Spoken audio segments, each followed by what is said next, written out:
Good evening, everyone. I'm Marguerite Rowe. I'm the State Director for AARP here in Washington State, and welcome to our 6th Congressional District Candidate Forum. I want to welcome those of you who are in the audience, as well as those who are at our watch party in Grays Harbor.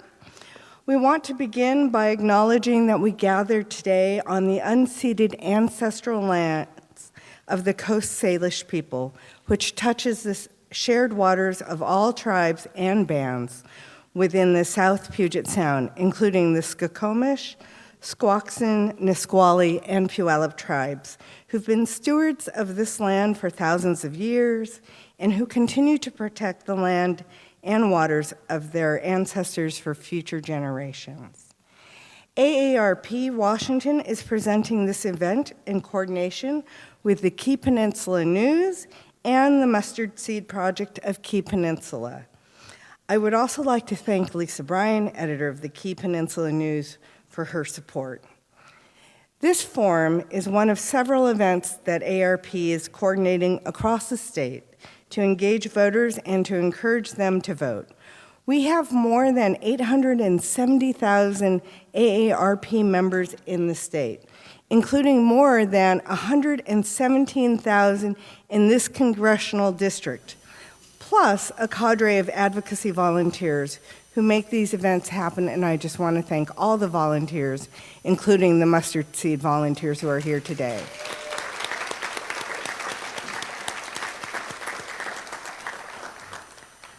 The purpose of this forum is twofold. One is to assure that voters hear from the candidates on issues that matter to them, and to call on all candidates to pay attention to the issues that matter to voters 50 and older. We are the driving force in every election and will be the majority of the electorate in 2024. A recent AARP poll of older voters found that a majority of older voters say that Social Security is or will be a significant source of their incomes, and Social Security will be an important issue in determining their vote. Voters who are ages 50 and older, regardless of party affiliation, also say they would be more likely to vote for a candidate who supports family caregivers. Family caregivers are the ones who provide essential support that allows folks to remain in their homes and communities as they age. And as a reminder, AARP will continue to advocate and champion the protection of Social Security for today's retirees and future generations. It is our #1 issue.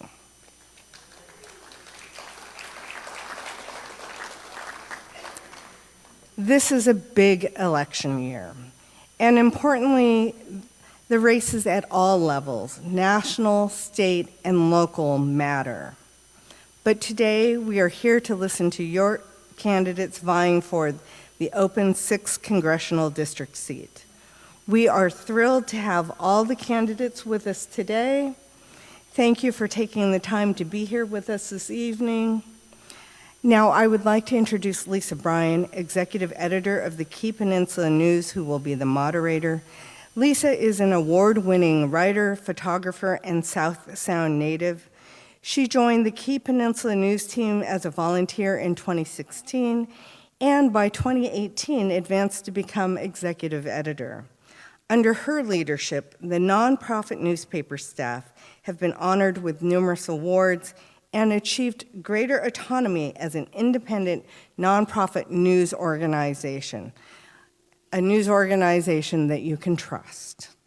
Key Peninsula News demonstrates the importance of high-quality local journalism, which is essential to maintaining well-informed, civically engaged communities poised for success. We are grateful for the Key Peninsula News and the Mustard Seed Project for their help in pulling this event together. Please join me in welcoming the executive editor of Key Peninsula News, Lisa Bryan.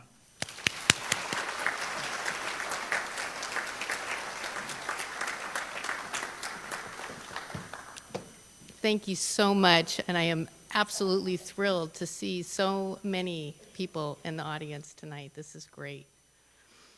I'm here to tell you about the ground rules of the event, but first we're going to introduce everyone. We'll start at the furthest end. We have Commissioner Hilary Franz. It's wonderful to be here. Is that on? It's not. Okay. But you know what? I will. This isn't our I'm just two-minute gonna. It is not your 2-minute opening. Do you yet. know how to? It'll It be is on? Now you're Wow. excellent. Okay, sorry. You're good. I am Hilary Franz, the Commissioner of Public Lands. She is. Thank you. And this is Representative Drew MacEwan next Senator. to her. Senator, excuse me. Yeah. Wow. I don't think mine's, there it is. All right, yeah, Senator Drew MacEwan, representing the Thank 35th you. District. And Emily Randall, our state senator Hi in the there. 26th. And we have Graham Ralston Thank you from very Port Orchard. Port Angeles, Port Angeles? local attorney, CPA with law practice in Port Angeles. And Janis Clark.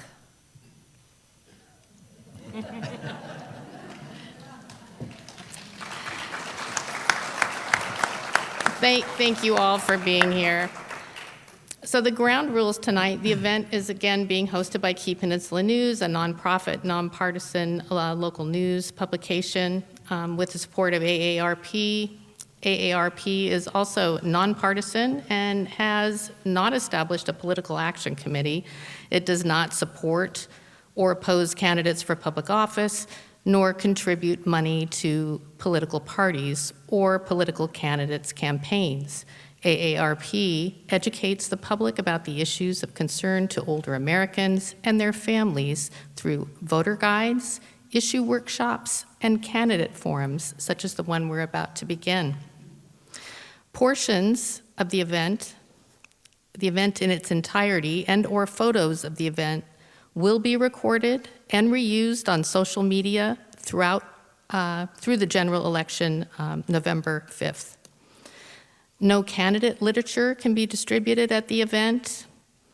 The organizers will remind the candidates and the audience that this event is not a debate, but rather a forum that's focused on the issues. All candidates agree to restrict their comments to their own work. All candidates agree to remain respectful and courteous toward other candidates, the moderator, and our timekeeper, who is Christina Clem in front. There she is. Each candidate will have 3 minutes to make both opening and closing statements. The order of opening candidate statements will be alphabetical and reversed for the closing statements. I will call on individual candidates in alternating order to answer as many questions throughout the forum as time allows. The candidates will have 2 minutes to respond to each question, and the timekeeper will signal to indicate when candidates have 30 seconds remaining. At the end of the countdown, the candidate must stop speaking.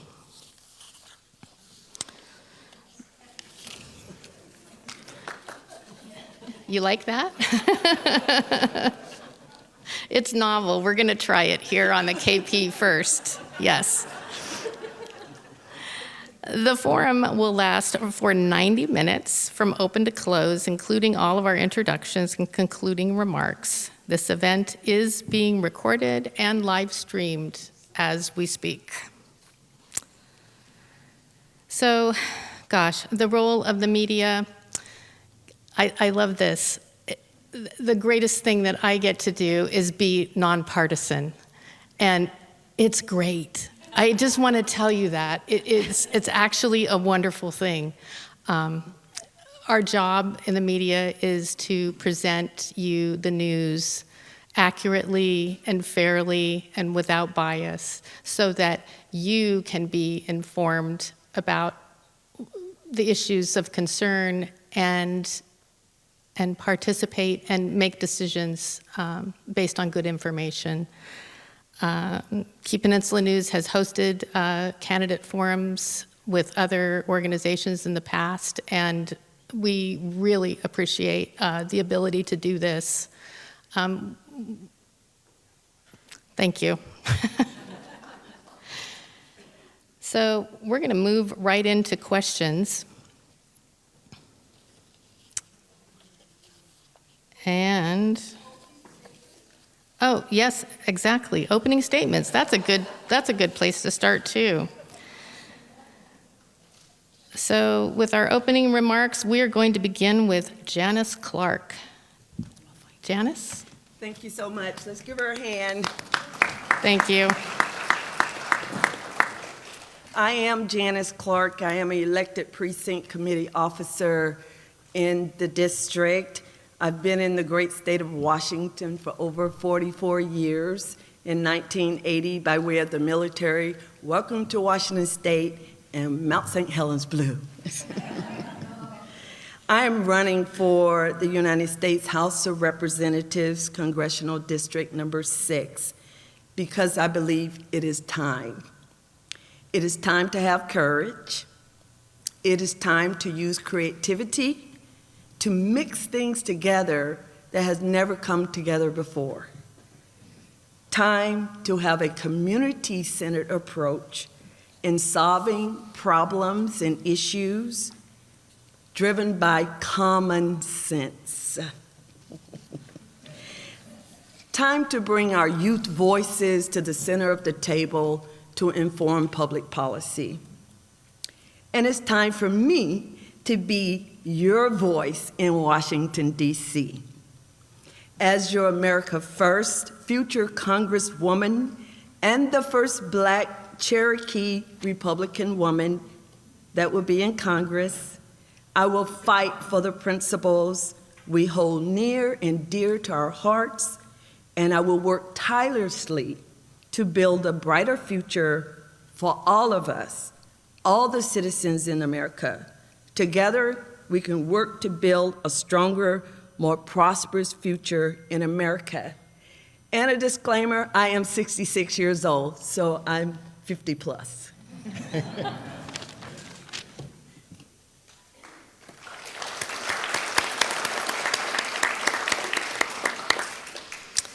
And next we have Hilary Franz. Hello, I'm Hilary Franz, and I'm running to be your next 6th Congressional District Representative.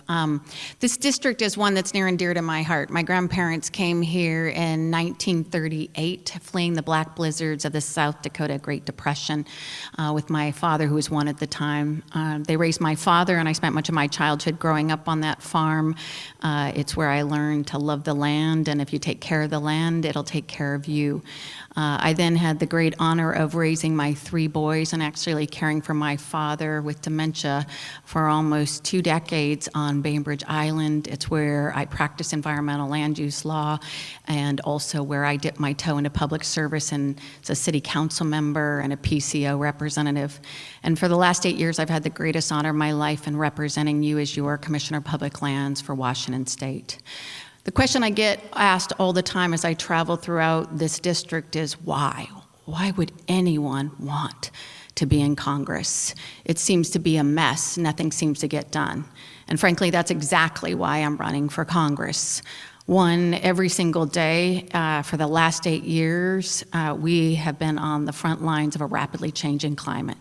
From increasing wildfires, dying forests, drought, sea level rise, ocean acidification, all things that the 6th District is already experiencing. In my work, I've transformed the way we fight wildfires. I've restored over 600,000 acres of forest. I've helped actually address the drought that we're seeing on our forests and our agricultural lands, as well as in our communities, and addressed sea level rise and ocean acidification. And I'm going to Congress to be able to take the same leadership I have on that issue of climate change and helping our lands, waters, and communities become more resilient because we have no time to waste.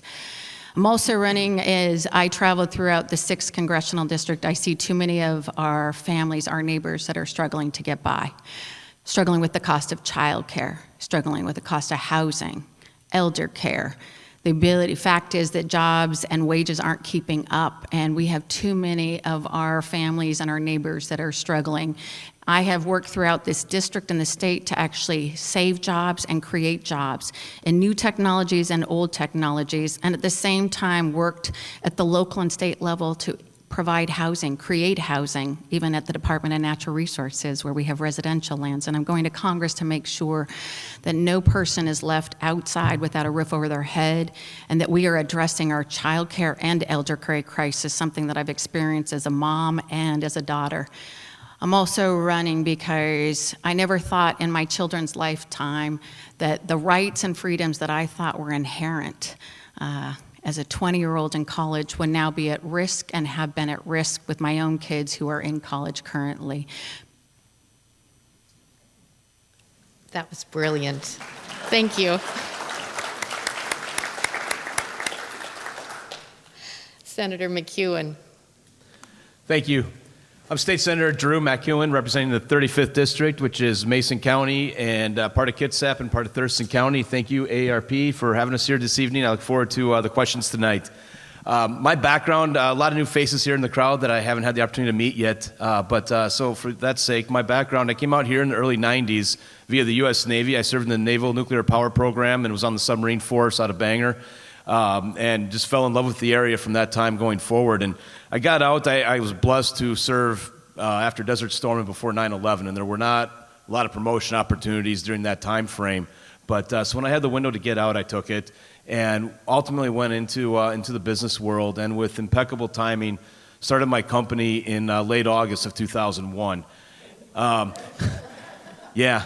And everyone has their stories and how those events affected us. But what for me personally, it was a time to decide: do you pull up by the bootstraps, and do you go after and chase the American dream in the face of great adversity?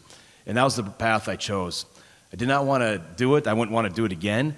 But I'm proud that 23 years later, that company is still in business, and that's given me a keen insight into the impact that regulations and taxes have as an employer, as an employee. When your first responsibility is to make sure your employee's paycheck is clearing, those things hit you pretty tough because you've got to make sure that the ends are meeting so that their ends can meet for their families. In 2012, folks in the business community in Shelton asked me to run for the House of Representatives at the state level, and I did that and won that seat and served in the State House for 10 years. And then 2 years ago, my predecessor in the Senate retired and went on to the Senate, where I currently serve. And I'm the ranking Republican on Energy, Environment, and Technology, a committee that's tackling a lot of the tough issues that we do face. I look forward to the questions tonight, but I'll tell you the three things I continue to hear throughout this district. Number one is the economy. And whether you're retired or you're a working family, inflation has wiped out family savings. Credit card debt is spiking at the worst possible time when we've got decade-high interest rates. That is the worst possible scenario that we can be having right now. In fact, just recently I saw a statistic that the number of hardship withdrawals from 401ks, and that's hardship withdrawals defined by the IRS, are people that are taking money out to prevent foreclosure or a medical situation.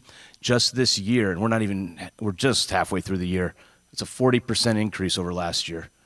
We've got to get a handle on it. There are big challenges ahead for us in Congress. I look forward to tackling those and taking your questions tonight, and thank you for having us.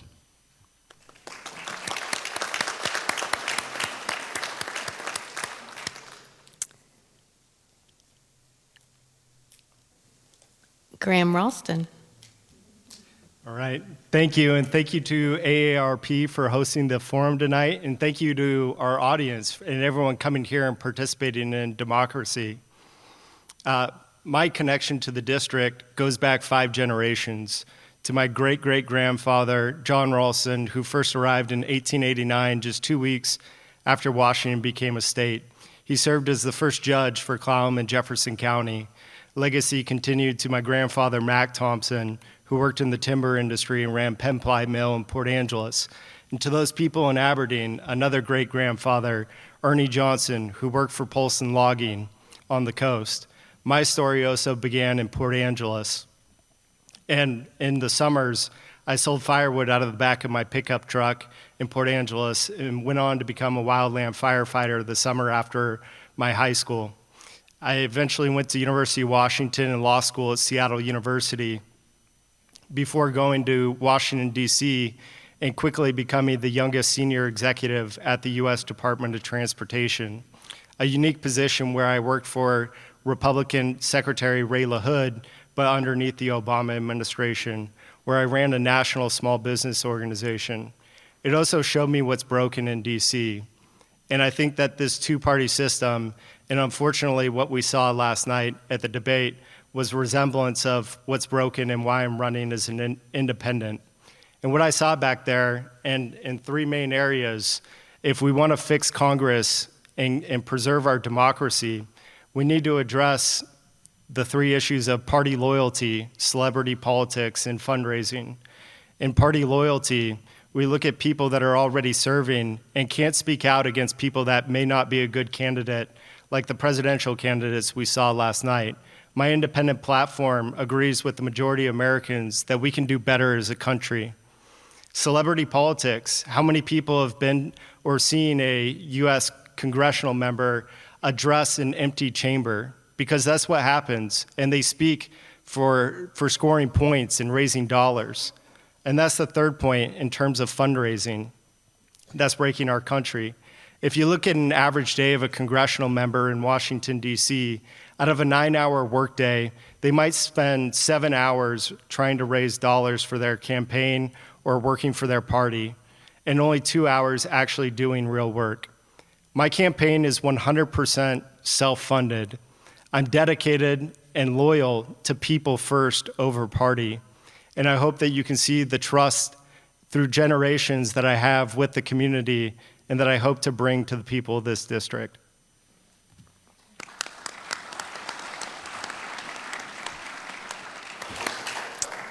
And last but not least, Senator Emily Randall. Thank you, Lisa. I'm so glad to be here with all of you today, and to the folks who are joining remotely to get the chance to have a discussion about the policies and the opportunities ahead of us. I'm Emily Randall. I'm your state senator, and it has been my incredible honor to represent the people of the 26th district for these last 6 years. I grew up just up the road in Sunny Slope in the house that my mom grew up in. And my grandparents on both sides of my family found their way to Kitsap County in order to build a life of opportunity for themselves and their children and their grandchildren. And I grew up in a community of people who were dedicated to building better for their neighbors, for folks they hadn't met yet, for the people down the street who had a house fire or who had a aging parent or had a new baby. I see our community every day find a way to ensure that we have the things that we need to take care of each other. And as a member of the state legislature, I have worked so hard to carry those values with me, to work alongside you, to bring important dollars home to our district, to invest in the capital construction at the Mustard Seed Project, to work with my colleagues on both sides of the aisle to bring money home for our food banks and for our infrastructure, for opportunity for young people and for the support that folks who are aging in our community need. Over and over, I have heard stories from folks who wanted to be able to grow old in their homes, but who didn't have family to help care for them, who didn't have a safety net. And so one of the policies that I am particularly proud to have worked on in the legislature is passing Washington Cares in order to ensure that we do have a safety net for families who need it, for individuals who need a little extra help building ramps or bringing someone into their home to help cook meals or widening doorways. Now I know that we have more policy changes to make to ensure that we all have the support that we need and we have a program that works for all of us. But policies like this that create a care network and care infrastructure are so important. And they're personal for me. I lost my grandparents a couple years ago, and they lived in the same house since 1967. And I grew up as the older sibling of a sister with complex disabilities. I've seen the challenges that face our families around healthcare access and affordability, around housing affordability. And that's why I've worked to lead our state policy on expanding and building a path towards universal healthcare. I'm excited to continue working alongside you and fighting for a future that's better for all of us. Thank you so much.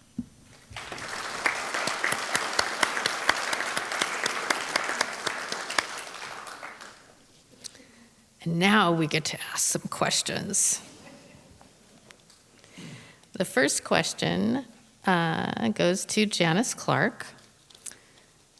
And the question is, 1 in 5 voters are caregivers, and they vote, yet they don't get the support they need. What financial policies or programs would you implement to support family caregivers?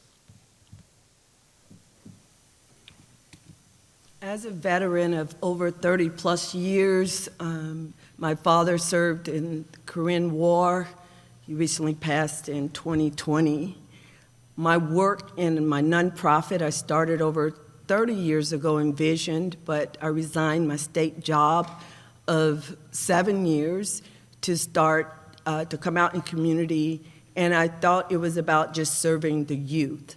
But what I found out that youth don't come without families, as you all can imagine, and it's from the womb to the tomb. And as 30 years later now, understanding the need for not only my mom, my adopted mom, who is a widow twice removed, in her home where she raised her children, where her husband took care of her, and they both, as Christian values, pastor and co-pastor, and building schools and community, Christian schools, so parents can have choices.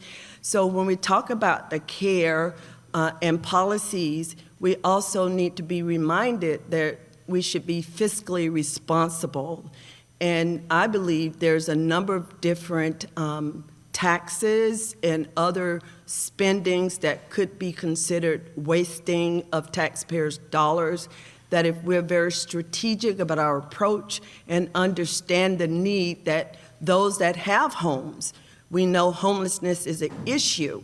So there's many people aging and graying are without homes and cannot afford to stay where they are. So it's a very real and present danger as we age and gray to make sure that we're caring for all of us in this ecosystem. So I appreciate the question, and my work of 30 years resigning state government to start to come out in community to help families, all of us, and I firmly believe we're better together. Thank you. Excellent.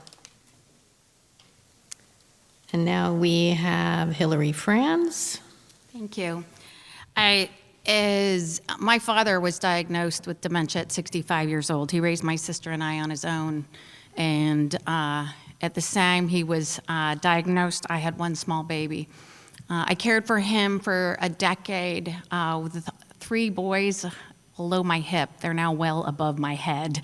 And I had to literally experience not only finding childcare, but also finding elder care. We were able to do a system that enabled him to actually live in our home, and my children learned how to care for him, and we were able to bring caregiving in, but it was expensive and it was hard to find. I truly believe this crisis has only grown since my father died in 2017. We absolutely need to begin investing in a caregiving workforce now. We're already behind, as I experienced myself. I support right up front the Long-Term Care Workforce Support Act, which would provide actually increased federal funding to support workers in the long-term care industry and would boost the worker pipeline that right now is so hard to find, both on the elder care and the child care.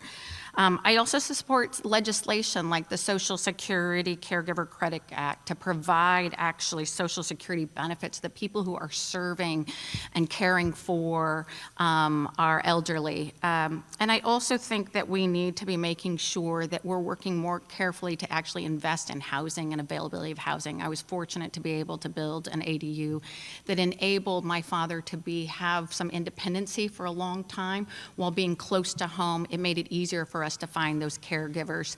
But we have got to do more to train them. We've got to do more to pay for them and have the funding for it and bring the cost of housing down. And we have to do more to make sure they're getting the benefits that they need in Social Security. Thank you. Senator MacEwan. Well, I think one of the biggest things in all this, there's, and this is going to transcend, I'm sure, a number of questions tonight, but our reimbursement rates at the federal level are woefully below fully funding, and that creates stresses on everybody involved. And so, one, we've got to fix that situation. Another big part of this that I've learned through the time in state government is relief. People that are in these situations are on 24/7 with very rarely getting a break. And we've got to have a system in place that we're training that next workforce. And in the meantime, they can give relief for a day or two to people that are in those situations where they're providing that care for their loved ones. And I think that's vitally important as well. And this is an issue that we've had since my seatmates Dan Griffey and Travis Couture here, and I remember Dan and I have dealt with this since day one in the state legislature. And there's a lot of things at the state level that need to happen that have created hurdles and obstacles to people being able to do this. But we're running for federal office, and I think so I can't deal with the state items in that regard at this point. But the biggest part of that is the full reimbursements. And that we have that happening. It's an economic stress on families that doesn't need to be there, and that needs to be the first priority to get done. Thank you. Thank you. Mr. Ralston. Back in 2003, when my younger brother was 17, he fell off a yacht that was in Port Angeles Harbor, and he ended up being a quadriplegic from his accident. And while he has full mental capacity, when tragedy strikes like that, you learn what it takes to be a caregiver, and our family coming together. And when I say family, brother, sister, parents, but growing up in a small town, it's really about community. And what you learn is that when it is your family, you're more passionate about helping your brother through that, or helping friends of, parents, and really coming together to help whoever needs that help. And I also see this in my private practice, where unfortunately some people come and retire in the local area, and they may not have the same support system that maybe my brother has or our family had to be able to support him. And where do those people go? Where are the services that are needed there? And first and foremost, we should be encouraging family and reimbursing them and paying them to support their family members, because you're never going to receive better care than people that love you and want to see you doing well. But second, if you don't have those people around you and you're a retiree in the area, where do you go for someone to be a healthcare power of attorney to help you if you don't have the capacity to make those decisions? And I think beyond just providing economic incentives, we need to be thinking as a community how we bring people together and connect them to retirees or people who may need those services as a support. And it really starts at community first. Yeah. Senator Randall.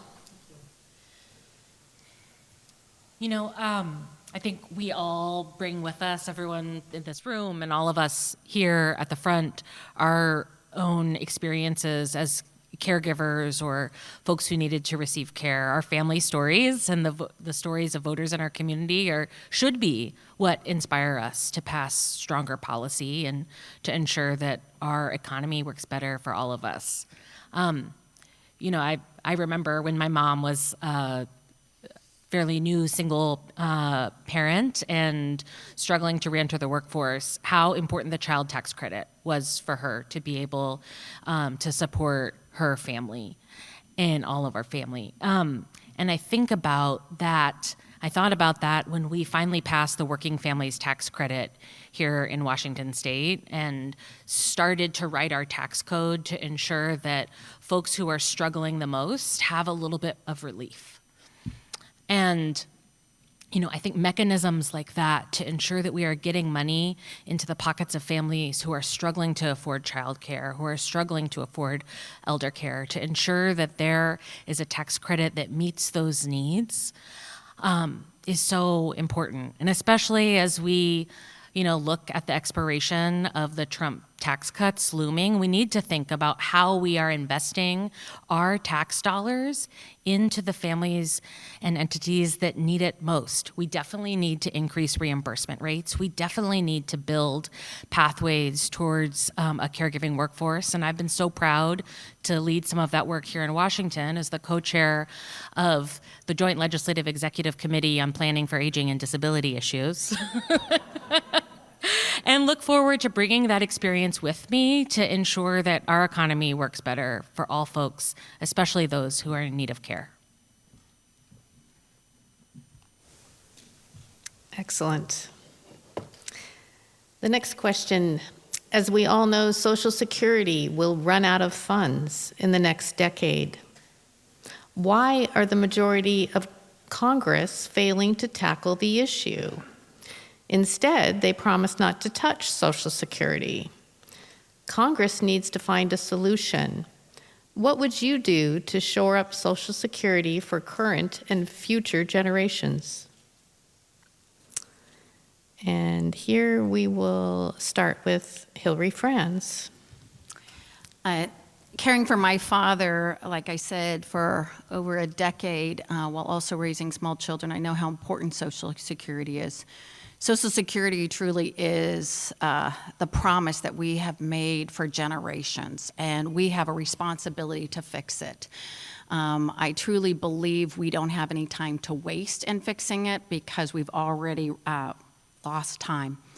I truly believe the Social Security 2100 Act, which actually helps raise the cost of living component and also shores up Social Security for the next several decades, is absolutely critical. And I do believe it is also something that should have bipartisan support.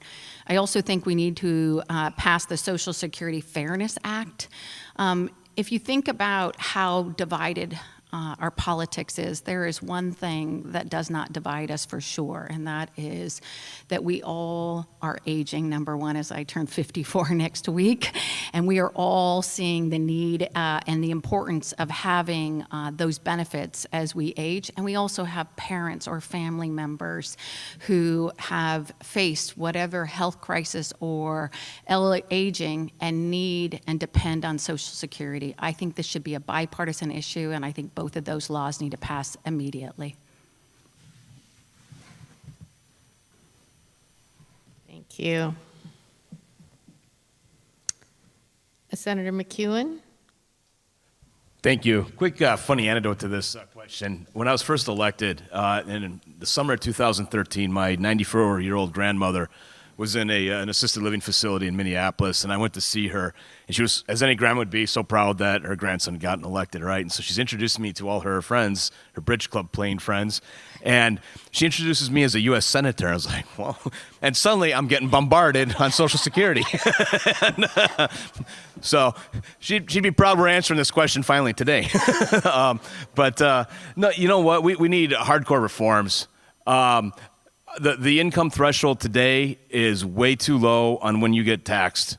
You already got taxed once.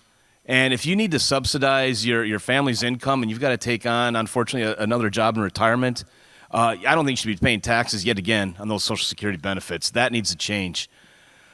That is a big part of it. And also, we have got to separate out the Social Security receipts from the general budget.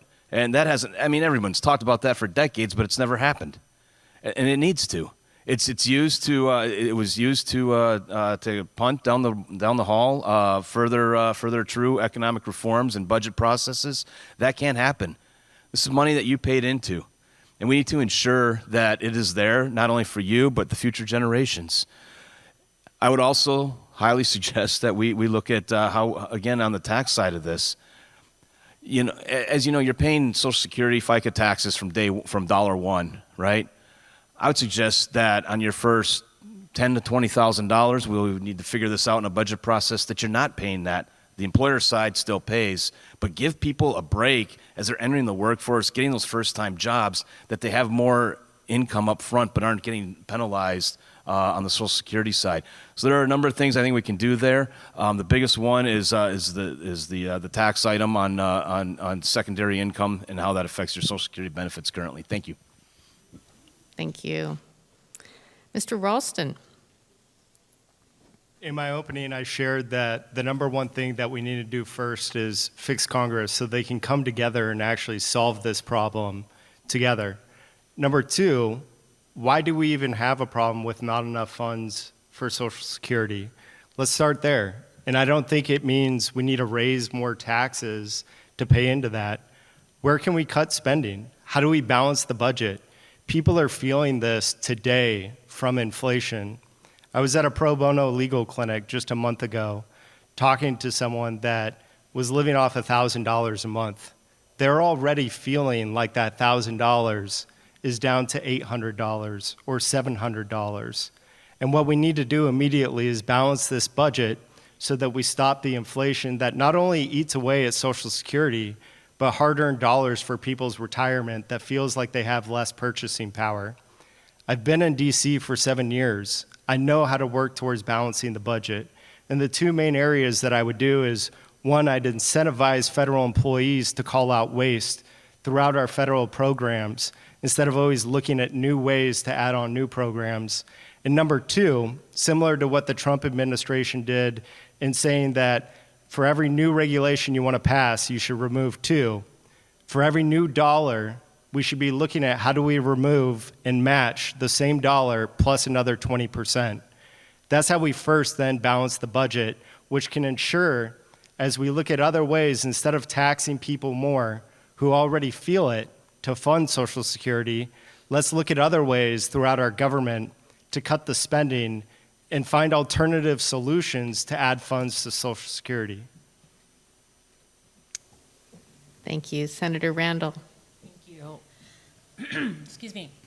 I really appreciate Senator MacEwan raising, thinking about like when the tax rate for Social Security starts. I think the more support that we can give to lowest income Washingtonians, the better. I also think that we have to call out that it's at $168,000 that we stop taxing folks on their Social Security.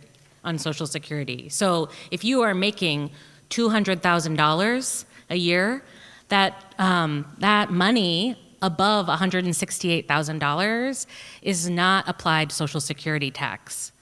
So that money is not going into the Social Security Trust Fund in order to socialize that cost.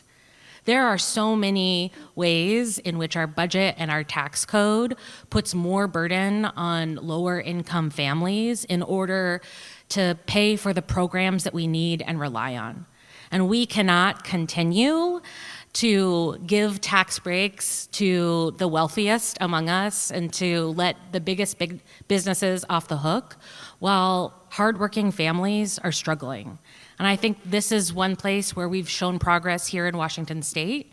And I want to continue on that track record that I have proven to fight to ensure that we are socializing the cost of these programs across all the income spectrum so that it's not just the wealthiest among us who are getting off while we need to shore up Social Security. Thank you. Thank you. Ms. Clark. Thank you. It's a big issue, and I'm not going to sit here and tell you, even though I'm a unicorn, and I wave my little magic wand, and we're going to fix Social Security. But when I opened up, I talk about using creativity to mix things together that never come together before. And those ideas that has been illustrated previously with the speakers, there's a lot of weight in it. And we need to just come together and listen to one another and really be strategic about how we approach this number one priority for the welfare of our country, for the freedom for those that have paid taxes. And I'm one of those at 66, so this is a big issue for me. And knowing that people are not able to care for some of the things that they would like to care for, the people they would like to care for. So I'm interested in joining hands with anyone that want to solve the problem and reach across the aisles and say we're smart enough, we're here to do the people's business. Let's look at ways that we need to cut waste and fraud, waste and abuse, and take those dollars and deposit those investments where they need to be. And that's the number one issue is Social Security, and it's big enough for all of us to solve it together. Thank you. Thank you. There seems to be a great divide in the attitudes toward and acceptance of the concept of man-made climate change between the Democratic Party and the Republican Party, from their apparent presidential candidates down to most down-ticket party members. Where do you stand on this important issue? And we'll begin with Senator MacEwan. Thank you. Well, first of all, I don't develop my political thought process based on what any other politician is saying. I listen to the constituents that I represent. We're all for the environment. How can you not be? We have got to, though, embrace not only new ways of doing things, but not be so quick as to cut off the hand that's feeding us. We can develop new, clean energies, and we can add those to the grid. But you don't prematurely take away what you've got going right now and hope that something else is going to fix it. Energy is very powerful, and there is no perfect, clean source of energy. The production of a solar panel takes 19 toxin chemicals that have no half-life. They're in the ground forever. You produce a wind turbine, the carbon production from that, after it's decommissioned, outweighs what it saves you on the other side. We obviously know the issues with coal, and nuclear is carbon-free, but you have other issues there as well. My approach to this is do it all, and let the technologies prove themselves out. Why would we take away right now in this state, we passed a law that's going to allow for Puget Sound Energy to say, I'm not going to serve you natural gas anymore. And maybe down the road, that's the way we need to go, but we don't have the capacity to back that up. And that is a 20% cleaner technology than other similar forms.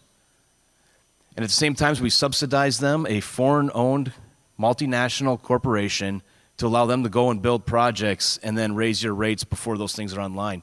We've got a lot of work to do in this area. We don't have the transmission capability, and we don't have the generating capability.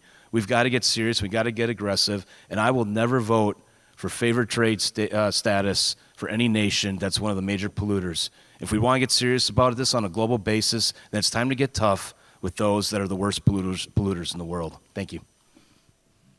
Thank you. Mr. Ralston. Man-made climate change is real. I just don't agree with the approach and how we're really taxing those least able to afford it to pay for it. And what do I mean by that? It hits us at the gas tank. And when it hits us at the gas tank, it makes all of our food and other prices go up. And who pays for that? People least able to afford it. People sometimes struggling to get by on Social Security. These are not the people that I want to shoulder the burden in trying to tackle climate change. We should be looking at those most able to afford it to tackle the things of climate change. And that's a priority for me. Number two, when we look at investments in green energy and technology, I think sometimes it's not always wise to say, let's do everything that we can right now, today. We're embarking on a new age of technology. Artificial intelligence and large language models are unlocking things that we never thought possible before, and we're scaling up our abilities of what we can really do to tackle climate change. Instead of spending $50, $60 billion today, next year, the year after that, why not wait a couple years and see what artificial intelligence is able to help us push forward with and make a larger investment in that 3-year period of time? We all do that personally when we look at how we make investments for a home, how we make investments for a business. Why don't we hold our government accountable for the same things that we need to do in our personal lives on the right time to make those investments? Thank you. Senator Randall.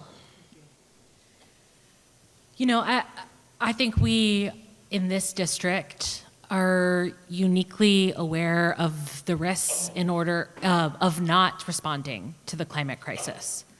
We live in an especially beautiful place, a unique place unlike anywhere else in the world, and we choose to live here among the beautiful waters and trees.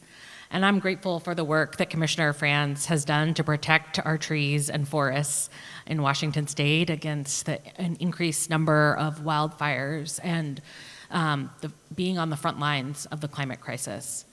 I'm also really proud of the work that we have done here in Washington to pass nation-leading policy to combat climate change, to ensure that we are reducing our carbon emissions, we are investing in the electrification and the decarbonization of our transportation sector. And I'm also really proud of the work that we have done in the Senate Higher Education and Workforce Development Committee to invest in our research institutions and our community and technical colleges in financial aid for students who are going to go to school and develop some of the newest technology that we are going to need to continue fighting this climate crisis. I'm proud of the Climate Corps policy that we passed recently to bring folks into this climate resiliency work, to ensure that we have the technology that is cutting edge and that we're not just operating with the same old battery technology that we discovered that is the only thing that's, we can think of. We know that we have to keep moving faster. We have to keep innovating, and we have to come up with those solutions here and not let other countries lead the way. We also have to ensure that we're reinvesting in families who are struggling the most. I've talked about that a lot, but this climate crisis is coming, and it's our job to stem that tide. Thank you. Ms. Clark. Thank you. Man-made climate change. One thing I'm sure of, God is not creating any more dirt. And when we get down to our natural resources, I'm reminded of my work as an employee, a state employee with DNR, and harvesting timber sales, et cetera. It was a major part and probably still is. Commissioner could tell us that. But what saddened my heart, 1980, coming from the great state of South Carolina, married a Washingtonian, had never been out here, loved the greenery, God's country, and I would see a lot of clear cutting. And as I began to study and think about the world that we leave behind, all of us are in this ecosystem together, so we all have a part to play in it. So as we are not looking at wasteful spending, we have to be good stewards of not only of the land, but of the financial tax-paying dollars that we all contribute to.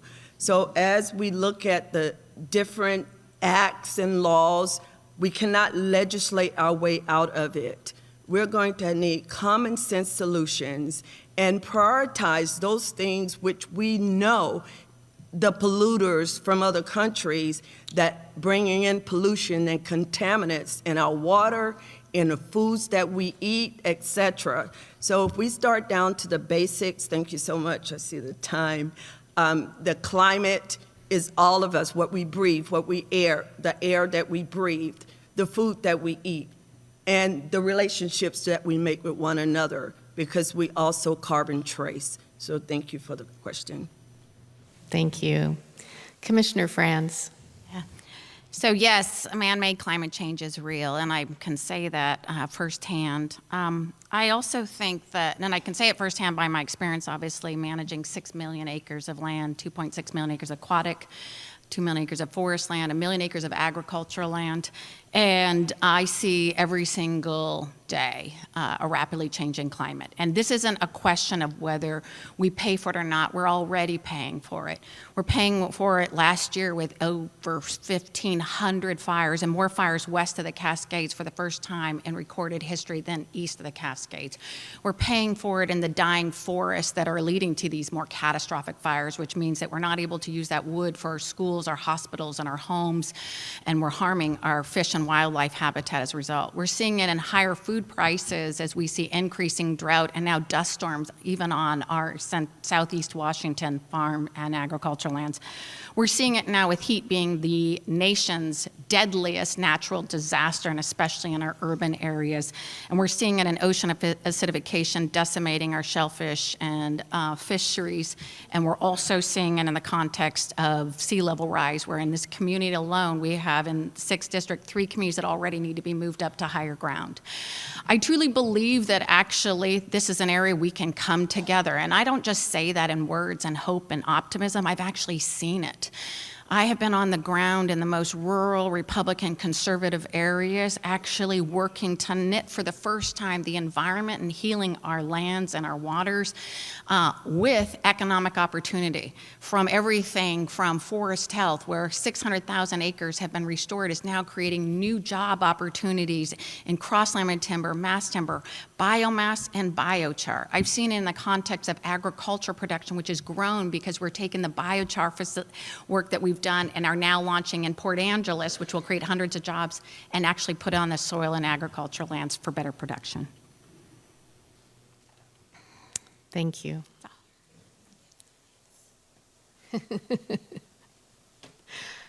What would you do to help support funding for the military and support our veterans and their families? The first question goes to Mr. Ralston. Well, I know we have two former military members on stage tonight, so thank you both very, very much for your service. I think first and foremost, it starts with that kind of community support and recognizing our veterans. But that also means how are we supporting them financially from the government? And we need to do a better job from Congress in passing laws that prioritize not only when soldiers go overseas, but also making sure that they're supported at home.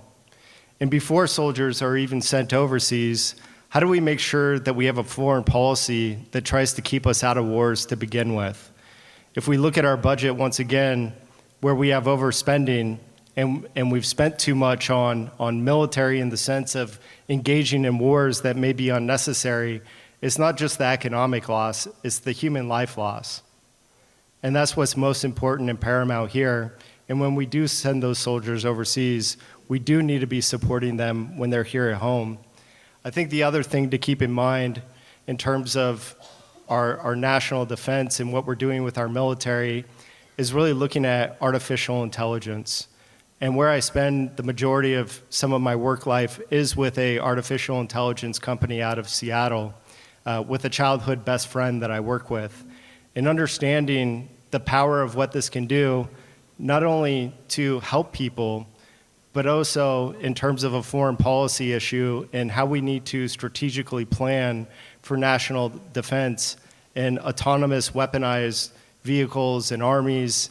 And that's something that needs to be paramount anytime that we're talking about our military. Thank you. Senator Randall. So representing a community of veterans and active duty members, I think so often about the work that we need to do to support all of our neighbors. You know, one of the first policies that I worked on in the legislature was establishing an LGBTQ veterans coordinator at the Department of Veterans Affairs. And that policy came to me from a conversation door knocking when a neighbor told me that because they were discharged under Don't Ask, Don't Tell, they were struggling to be able to access the veteran services that they had earned when they put their life on the line for our country. And so we established that position, and then we went on to establish a similar position for military spouses at the Department of Veterans Affairs, because spouses of so many of our active duty military members needed more support getting their licenses sped through in the system and approved for, you know, their workplaces to ensure that they could get jobs when they were stationed here. We've worked to ensure and pass policy that allows students to be able to enroll in their local public school before they even have permanent housing, once their family has gotten their orders. You know, this work to make sure that our community members have the support that they need is work that I have been so proud to do as a member of the legislature. And it's work that has been inspired by conversations with my neighbors. I know we have a lot of work to do around the VA, because I've heard those stories too of long wait times, of long travel times. You know, I'm really proud that we finally broke ground and established an office in Silverdale that's easier to get to for folks who are seeking VA care. We've got more to do around mental health, and we've got a labor and delivery wing at the Naval Hospital that has been shut down and has had an impact on families. I'm excited to work with neighbors to solve these problems. Thank you. Ms. Clark. This is a topic that is very near and dear to my heart. When we talked about caregiving, my husband, Dr. Alan Watkins, he is a Marine of 26 years, once a Marine, always a Marine. In 2020, he had a hemorrhagic stroke. And through learning to walk and talk and communicate again after 5 months of being hospitalized, because the veterans, we have an option to bring your veteran home, and he was receiving care. He lived there, so I spoke to all the powers to be to bring him home and provided all of the therapies that he needed. That it doesn't stop there. This is the work that I'm doing. My nonprofit, safehomesintl.org. We have 3 divisions now under my leadership. 2 of those divisions are women veterans, because we have unique challenges and issues that our brothers and sisters do not face. We're also caregivers and life givers.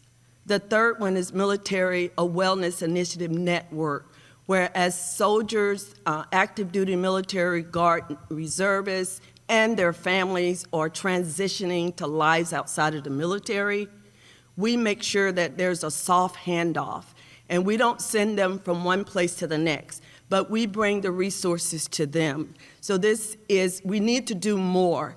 This is one of the reasons why I'm running, and I hope I can do it shortly, because it triggers my PTSD, about how we are dying and veterans are waiting, why our dollars are going to support other efforts, why our breast care in the women's entire VA has been taken away from us, and we have to go in community. So this is a big issue. Thank you so much. Thank you. Commissioner Franz. Thank you. First, I want to recognize and honor all of our servicemen and women who are up here on the stage, as well as in the audience and at home, giving your life for service for your country and for others, to me, is one of the most noble things. I also, while I've never served in the military, I lead a wildfire fighting agency and an agency that is filled with many veterans who are finding work within the Department of Natural Resources, fighting fires and protecting our communities. And I inherited an agency that had a budget of 0 every year in wildfire response and only 8 Vietnam War helicopters to fight those fires. They had the bullet holes to show for it. It was an eye-opener for me about how we have underinvested in the infrastructure and the people with only 40 firefighters to fight them in our state agency. That is also ripples through our military response. And I believe that we must continue to be investing in our military and the infrastructure, the resources in the air and the ground, and our men and women who are serving. I believe we have a responsibility to all those who have fought before us to protect our democracy, protect our freedoms, and protect our safety and security, as well as other countries as well. I believe we must stay invested in SIOP. Obviously, not only do I oversee geology and know that we have 5 live volcanoes and 3, the threat of the big earthquake and tsunami, which holds a risk for that area. We must invest in it not only for the safety of that facility, but also the civilians and military that serve. We must also be recognizing how much they gave their lives, and we have, I believe, a moral responsibility to make sure that we are ensuring that our veterans have the kind of pay and security, the health care, that they have housing and the resources they need. And as somebody who's been working to actually ensure job opportunities for our veterans, we must make sure that happens. Thank you.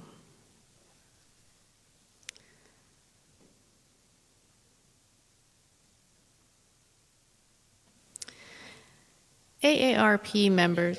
Oh, I'm sorry. Senator MacEwan. Sorry about that. That's okay.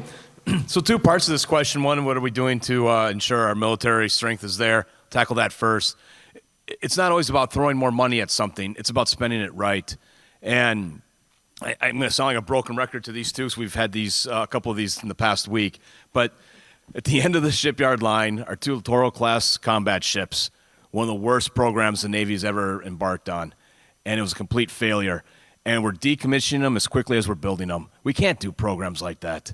You've got to listen to the people on the ground. I meet regularly with retired commanding officers and flag officers from the Navy about the needs and where our strengths are, where our opportunities are. And we've got to be able to do that. When somebody says a program isn't working, shut it down. We've got to ensure the resources are there for armed forces to be able to be a strong deterrent. If you want to preserve the peace, you got to be prepared for war. Because when you're weak, it invites aggression.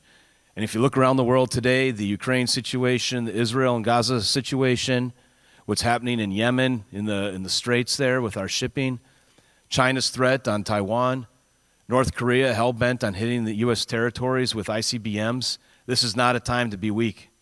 We've got to spend the money right. And we've got to ensure that our military personnel have the training, have the resources they need in order to fulfill a forward mission so that we are a deterrent. I don't want to see our sons and daughters have to ever go into war again. That's a novel idea, I know, but if we're strong, we deter that aggression. Finally, when it comes to veterans issues, one of the biggest things I will propose on day one is a reform to our GI Bill, which is much better in post 9/11 than it was pre, but allow veterans to also be able to access that for a first-time home purchase and to be able to utilize those resources. We can come up with a down payment program. And finally, General Stanley McChrystal, when I had got to meet with him a few years ago, he said it very well. When people come back from the military, they don't want to be set on the mantle, and politicians like to do that all the time.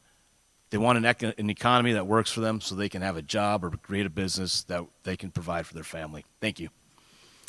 Thank you. We have got time for one more question, but it's going to be rapid fire responses. So we're going to need 1-minute responses. You ready? Okay. I don't know. Who are we going to start with? It's a good question. Let's see. Well, we're coming along.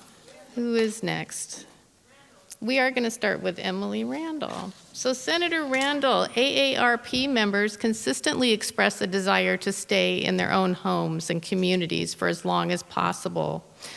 But to do that, we need a larger workforce. What policies or programs can be implemented to increase our caregiving workforce?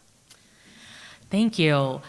I think one of the issues that we have worked on at the state level that I think we need to add efforts to at the federal level is wage and career ladders in so many of these caregiving workforce spaces.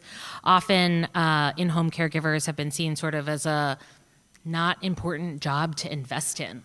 And we know that it is essential for our long-term future. So investing in wages and benefits for those caregivers is so, so important. I think we also need to be thinking about creative housing opportunities, adult family homes, but also for aging individuals with disabilities, different creative home solutions, because I talk to a lot of our neighbors who are struggling to imagine what their adult children's living situation will look like as they themselves age. Thank you. Ms. Clark? One of the issues that we are working on is land development, and there's been much to do about the giving of lands or lands being sold for $1 to land develop, and then not really have the infrastructure for the architect. And the trades. So if we're improving the larger workforce, we really should invest in high school age before they get out about how important the trades are, and create an opportunity where they, like Habitat for Humanity, to help build your home, and at the end of that, affordable home, at the end of that, then you take pride in owning your home. And so I believe if we give the youth a vision before they get out of school that the trades is a great option, and they start putting sweat equity in, I think in the long run it will help us solve one of our homelessness issue problems. Thank you. Thank you. Commissioner Franz. I mentioned the laws that would help earlier, but so Long-Term Workforce Support Act, the Social Security Caregiver Credit Act, as well as the Credit Caregiving Act. But I want to speak actually just from a personal story, because our personal experiences shape our priorities, and they also shape our perspectives. Like I said, my father, we cared for him for about 5 years in his own home before the police called us and said it was time for him to be cared for. And he was less than 70 at the time. And I moved him into a home of 800 square feet with 3 small boys below my hip. I was the only woman of 5 in there, with 1 bathroom and 2 bedrooms. And we were fortunate that we began immediately working on building an ADU. We had a 5-acre farm, and we had the ability to build an ADU on, and it enabled him to live with us and actually live in dignity. It was hard to find care, but my children became the caregivers for them along with myself. Thank you, Commissioner. Senator MacEwan. Yeah, I think everybody wants to stay in their home as long as they possibly can. And one of the biggest obstacles to that are the number of people that we can have that, or that are available, to provide that care. So let's make some massive investments and incentivize the training and the education that's needed to be those caregivers. And I would equate this similarly to what we do in the medical community with doctors when they go to medical school. If they accept and choose to work in a rural area, a good portion of their medical school debt is forgiven. We could do a similar program. I mean, rural areas like the 6th District that are very underserved, what an opportunity. We'll help provide that education, that training for you to be a caregiver and to provide the services that are needed in rural areas. In exchange for that, we'll help get you through the process. And I think doing programs like that incentivizes and creates those opportunities to help along those ways. And when it comes to the housing, I would suggest, we don't have time to, I've already over, look at the Houston, Texas housing projects and what they've done there to resolve a lot of this. That was really good. That was hard. Mr. Ralston. I'll never forget when I was in elementary school, Franklin Elementary in Port Angeles, as a field trip, we would actually go to adult living centers. And what a connection that was at a young age to be able to engage with their community in a different way, to build relationships that then you can think about later on in life. I've already built this type of connection that's really important to give back in my community. Also with my younger brother, becoming a caregiver for him, we quickly saw, the home wasn't ready at first for him to come back to. And it is difficult for families to have a loved one in a care facility that maybe is not everything that that person wanted, and how do we get them home? One solution that we ended up working with is, and in rural areas that other people could also implement, is working with local nursing programs. So finding people that are going through the nursing school, it can be a win-win solution where they're getting experience and you're also getting care for your loved one in their home. Thank you. That wraps up the question portion of our program, and we are now moving into closing statements. You have 2 minutes each, and we begin with Senator Randall. Thank you. I have been so proud to get to represent this community where I grew up, where my parents grew up, where I live and work alongside my neighbors to build solutions, to build a better future for all of us. I was inspired to run for office the first time after the 2016 election, when I knew that the work that I had been doing in the healthcare and education space to provide access to healthcare for families and to fight for reproductive rights was at risk under the Trump administration. And over these last 6 years in the legislature, I have worked diligently to ensure that Washington State is one of the strongest and most protected places to access reproductive health care, not just for Washingtonians, but for folks from Idaho and Texas and Florida who have to come here to receive care safely. But we've also expanded healthcare and built a pathway towards universal healthcare with my bill to establish the Universal Healthcare Commission. We've led the country in passing the WellCares Act to create a health care safety net, a long-term care safety net. We've invested in programs in our communities to allow folks to thrive. I'm running now because I'm worried about the future of our democracy, but I'm also worried that the work that we have done in this Washington is at risk if we don't have strong leaders at the federal level. Not only might we not go forward, might we not get the investments that we need, but we might be forced backwards. I'm proud to have the support of more than 4,000 individual grassroots donors, U.S. Senator Patty Murray, Planned Parenthood Action Fund, SEIU, caregivers, and more than a dozen members of Congress, League of Conservation Voters, and the Alliance for Gun Responsibility, a community that has helped me win tough elections before, and a community that has my back now because we can work together to solve big problems. Thank you, Senator Randall. Mr. Ralston. Insanity is trying to do the same thing over and over and over again and expecting change. This is why I'm running as an independent and why I couldn't stand up and run as a Democrat or a Republican, because of what I saw in Washington, D.C., because of what I see now in our broken system, and because I believe in actual change. And the way to do that is to lead with values and principles.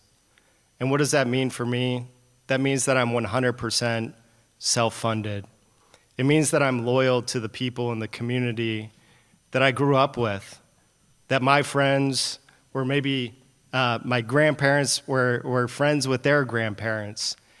And growing up and going to the same elementary school, middle school, high school, and having lifelong friendships with those people, you don't focus on who's Democrat or who's Republican. You focus on common sense and thinking about solutions for people that are in your community. And that's absolutely my priority, is looking at what's best from both parties, not trying to score points against one party or another. And when we look at who can deliver value on day one in Washington, D.C., I spent 7 years there. I was the youngest senior executive in a 50,000 person organization. I know what goes on there. And what you need is, you need someone that you can trust. You need someone that knows how to navigate the federal system. And you need someone that's going to represent you well and write bills that support the community. I've been here in my family for 5 generations. You can trust me. I've been in DC. I know how to navigate the system and deliver resources to our community. I look forward to earning your vote. Thank you. Thank you. Senator MacEwan. Thank you. Thank you for being here tonight, and thank you, AARP, for hosting this. It's a wonderful opportunity to get in front of all of you. The challenges before us are large, and we live, needless to say, in a very divided nation right now. And it's going to take tested leadership to solve the issues that are before us. And I look at my background in the Navy and the time there, running a business for the past 20-plus years, in the last 12 years in the state legislature. It has given me a well-rounded opportunity and experience to be able to embark on this next adventure and to represent the 800,000 people in this district, to work on the economy and the solutions that we need to have there, to actually get a federal budget passed. That hasn't happened since 1997. We need to structurally reform what is going on in Congress, or for that matter, what's not going on. We've got to ensure our military has the resources it needs so that we can maintain our freedoms and project that forward for us. Since we're the 5th most trade-dependent state in the nation. We're not going to be able to keep that if we don't have freedom of the seas. And our shipyards have been lacking in the investments that they need. Folks, these are serious times, and it's not time to call up somebody from the miners. You need to be tested. You need to have the ability to lead in these issues.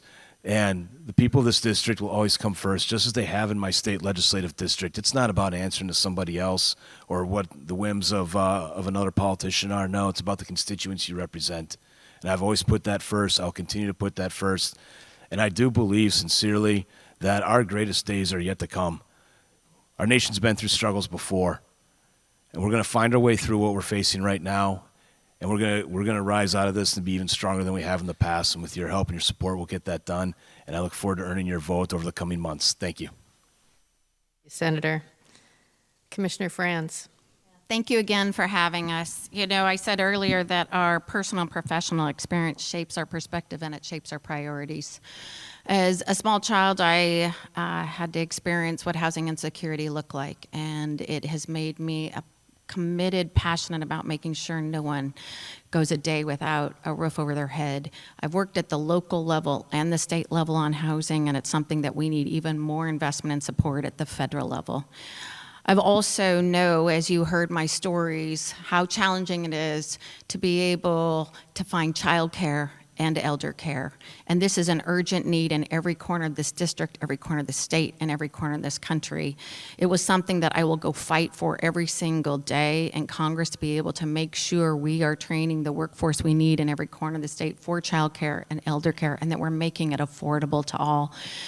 In addition to that, economic development. There are too many of us are struggling to find good jobs and hold good jobs. I've worked throughout every corner of this district and the state in being able to not only save critical jobs, whether it's in natural resources or maritime, commercial, industrial, and I have worked throughout every corner of the state to actually grow our economy and make sure we're saving the jobs, but also training the workforce of tomorrow that we are so urgently needing. And as you've heard today, every single day, we are on the front lines of a rapidly changing climate that I have experienced and had to fight to protect, and making our lands, communities, and our waters more resilient. I truly believe all of these issues, while we stand as a divided state and we stand as a divided country between urban consumers and rural producers, between Republican and Democrat, that if more of our leaders and more of our community members actually showed up the way my firefighters do every single day, many of them the age of my youngest son of 19, they are running into fires while everyone is running away, never asking if you're black or white, rich or poor, Republican or Democrat. I am going to Congress to represent that same kind of courage, leadership, and bipartisanship. Thank you. Ms. Clark.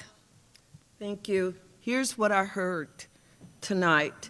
The importance of assuring that we have caring, productive, and socially responsible members of society. Those that will value and have guiding principles to care for us that are aging and graying, but also the lives of those that are being born into the situations that they are. We hope they would age and gray as well.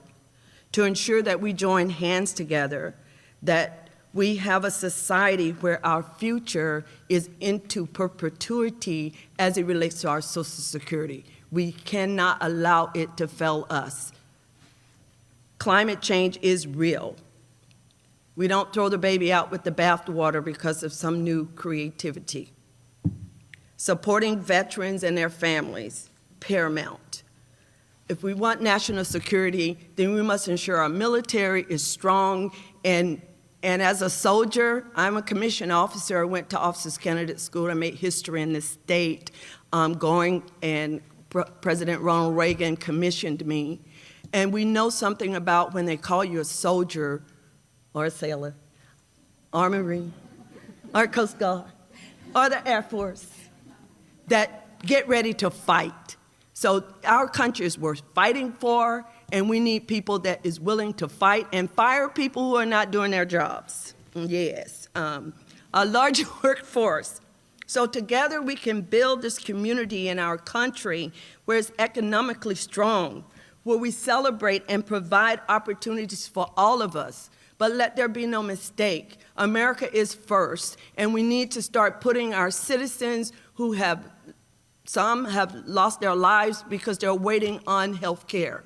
We need to put their lives first and be real clear about what we're doing in America to protect us. So we need to do something about immigration. Stop it. Thank you.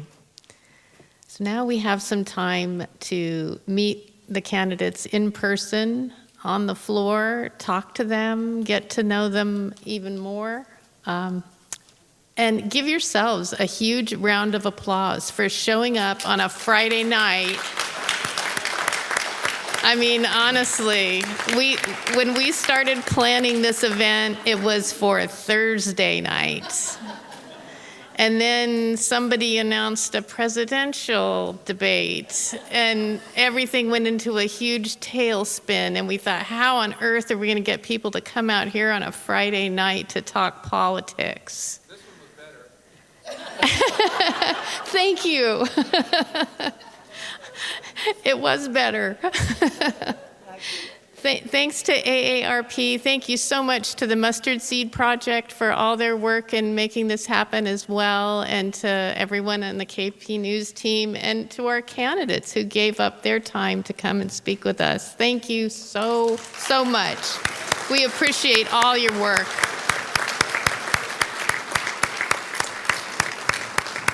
And with that, go out there and don't be afraid to vote.